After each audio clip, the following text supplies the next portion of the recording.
نبی کریم صلی اللہ علیہ وآلہ وسلم کی زندگی میں بے شمار معجزات پیش آئے۔ پتھروں سے پانی نکلنا تو عام مشاہدہ کی بات ہے۔ جنگلوں اور پہاڑوں سے چشمے نکلتے ہیں، جیسا کہ ہاتھ کی انگلیوں سے پانی کا چشمہ جاری ہو گیا۔ عبداللہ بن مسعود روایت کرتے ہیں کہ لشکر اسلامی جہاد کے لیے سفر پر تھا۔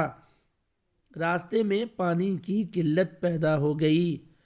حضور اکرم صلی اللہ علیہ وآلہ وسلم نے فرمایا، کسی کے پاس تھوڑا بہت پانی ہے تو پیش کیا جائے۔ چنانچہ ایک لوٹے میں تھوڑا سا پانی حضور اکرم صلی اللہ علیہ وآلہ وسلم کی خدمت میں پیش کیا گیا۔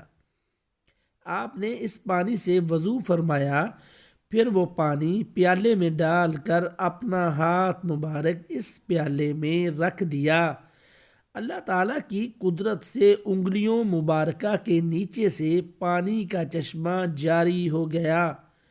آپ نے فرمایا، یہ بابرکت پانی ہے، اسے اللہ تعالیٰ نے نکالا ہے، آؤ پانی پی لو اور اس سے وضو کرو۔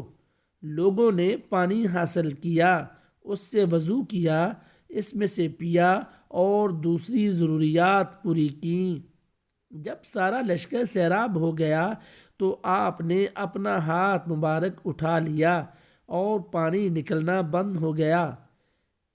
اس لیے حضرت مولانا محمد قاسم نانوتوی فرماتے ہیں کہ اللہ تعالیٰ نے دیگر انبیاء علیہ السلام کو جو معجزات عطا کیے وہ اس کا کمال ہے، مگر جو معجزات حضور اکرم صلی اللہ علیہ وآلہ وسلم کو عنایت کیے وہ کمالوں سے بھی بڑھ کر کمال ہے۔ معجزہ حضرت موسیٰ علیہ السلام کا ہو یا ہمارے رسول صلی اللہ علیہ وآلہ وسلم کا ہو، اصل میں کمال تو اللہ تعالیٰ کا ہی ہے۔